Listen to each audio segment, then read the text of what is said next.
का अज़्म दोहराते हैं। आवाम का मजीद क्या कहना था, आइए आपको सुनवाते हैं। भी हुआ, हारे या जीते जो भी है वो तो उनका नसीब था, लेकिन लड़े आज लड़ के हारे कोई मसला नहीं है।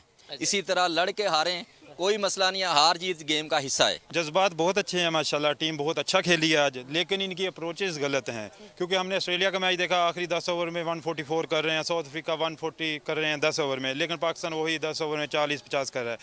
देखें जी, मैच की कारकर्दगी वाले की हमेशा की तरह हम यही कहते हैं कि जितना हम लोगों को अपनी पाकिस्तानी टीम से तवक्का थी उसके बिल्कुल बरक्स ही काम हुआ है। अब आप देखेंगे टोटल हमारी जो पाकिस्तानी टीम इस टाइम गई हुई है, ये थ्रू आउट जो है आपने देखेंगे ना, फील्डिंग, बैटिंग, बॉलिंग हर शोबे में बिल्कुल लूज रही है। लाखों उम्मीदें लेकर बैठते हैं टीवी के आगे, कोई स्टेडियम के आगे जा रहे हैं, सो देख रहे हैं कि इंसान हमारा पाकिस्तान जीतेगा। हमारा पाकिस्तान हर तरफ से लो लेवल पर जा रहा है, हर तरफ से।